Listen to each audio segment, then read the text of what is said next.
Hi guys, and welcome back to Keep Smiling Adventures, and today we are doing the before you ride everything you need to know about the Greater Ridgeway. Not long got back from that 400-mile epic ride from home next to the sea all the way to Lyme Regis, North Sea to the English Channel, everything you need to know. And in this video we'll be giving it a difficulty rating, 1 being super easy, 10 being super hard. And also, we will be giving it my overall final rating of what I thought about it. Again, 1 being rubbish, don't bother, and 10 being amazing, get out there and do it. So this is the before you ride the Greater Ridgeway Trail. Let's get into it.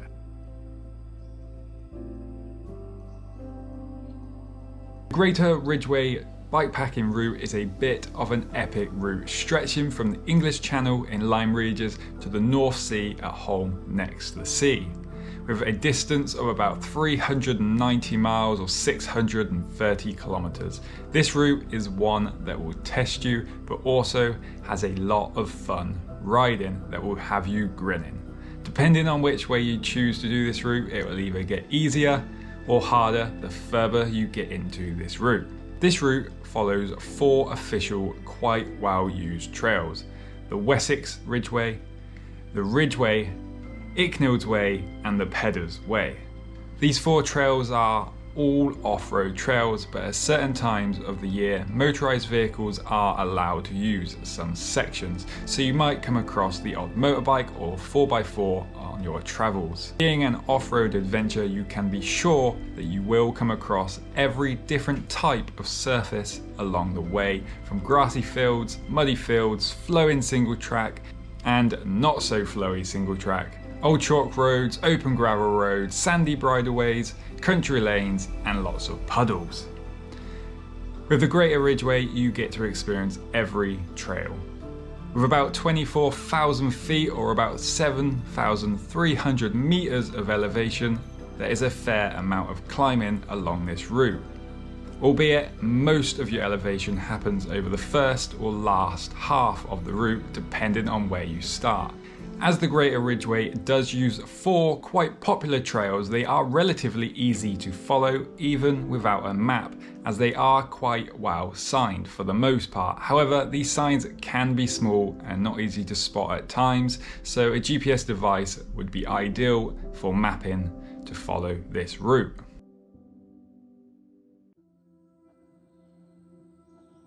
As this route is quite a long one, it's not going to be for your first timer. Well, not for most people. If you are looking for a real off-road route, then this is a great option. If you are looking for a good solid off-road route taking anywhere from 4 to 10 days, then this might be a good option, especially if you really want to avoid as much roads or country lanes as possible, as this route does a very good job of keeping you off any roads. Equally, you could break this down into 4 separate trips and complete each trail individually. Although this route does go through a few built up places over the course of the route, they can be a little distance apart. If you keep strictly to the route, so being able to be self-sufficient is important, but at the same time, if you come off the route, you can get to them built up areas fairly easy. If you are looking at doing this route, you will want to have good bike handling skills, as some of the terrain can be a little challenging, more so in the wetter months. So if you are looking for a ride with plenty of challenges, to ride on the oldest roads in England, and plenty of fun and a rewarding feeling when you finally get to the finish line, then this is definitely a good route for you.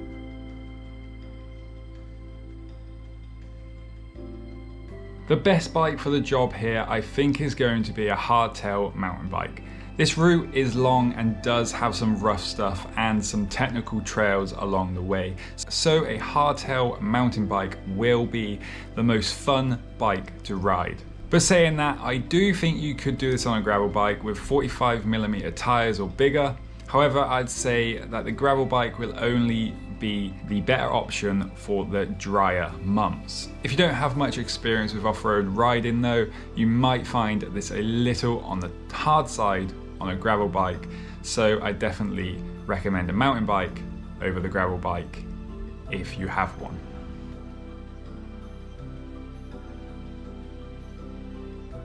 This route was a fairly easy route to wild camp along. At the time of the year I did it, but in the summer months these trails are a lot busier, so will make camping a little more difficult. However, there are plenty of remote places along the way that you could set up camp for the night. In the summer months, you may want to opt for a bivvy or a hooped bivvy to be as stealthy as possible. The route lends itself quite well to get a hotel or a B&B if that's more your thing. However, you will most likely need to come off the route to get to these, as the route itself tends to wind its way around places and not go straight through them.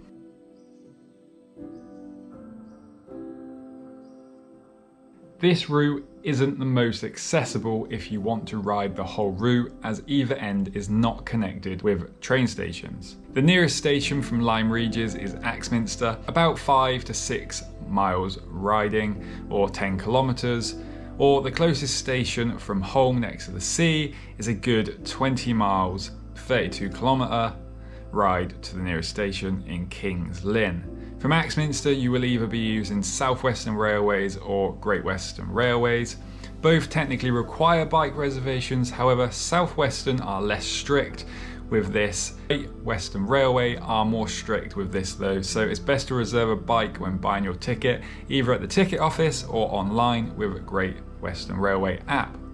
If you are travelling from King's Lynn, then you will most likely be travelling with Great Northern Railways.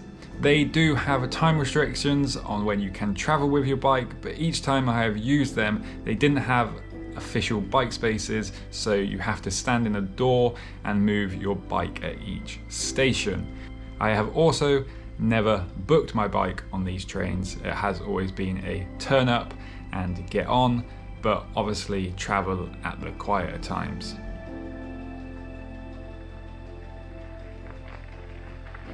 Overall difficulty for this ride will be a 7.5 out of 10.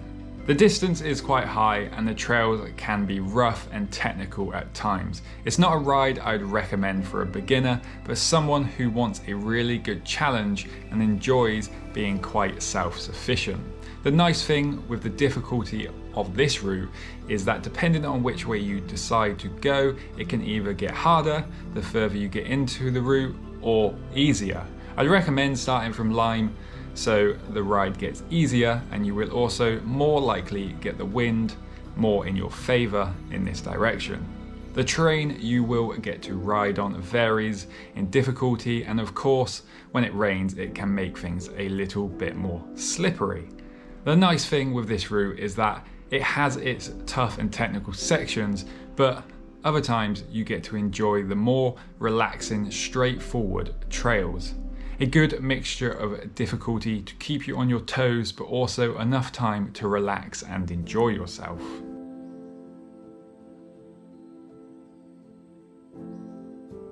I really enjoyed this route for nearly the whole route. The Peddars Way, the Icknield Way, the Ridgeway, and most of the Wessex Trail are all fun routes to ride. So I'll give it a 7 out of 10. The only bit I didn't really enjoy was the Wessex Way towards the last 30 miles, 48 kilometers or so.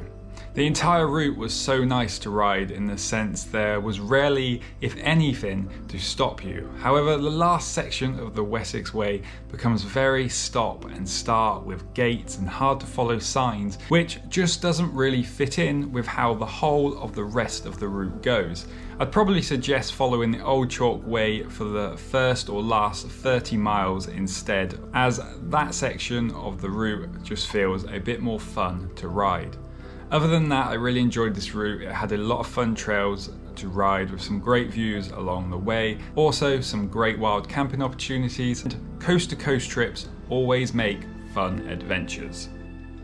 Right guys, there we have it, the Before You Ride the Greater Ridgeway, an epic trip. Definitely one I would recommend, especially if you're looking to go quite far and you've got a bit of experience with bikepacking. Definitely not your beginner level friendly bikepacking trip, but if you are looking for a real like mountain bikey type trip and a good amount of time out on the trails, then this is definitely a good option. I had a lot of fun with it. Coast to coast are always my favorite kind of trips. A to B trips always better I feel than loops anyway.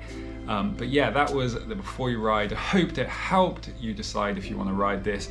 I'm thinking of doing a Old Chalk Way versus the Greater Ridgeway Trail. So if you want to see that, comment down below, let me know, and we will make that happen, as I have now ridden both of them, albeit in slightly different directions. But if you want a comparison video between them two routes, let me know. And if you enjoyed this video, give it a thumbs up, subscribe if you are not already subscribed to the channel, and until next time, keep smiling, enjoy the adventure.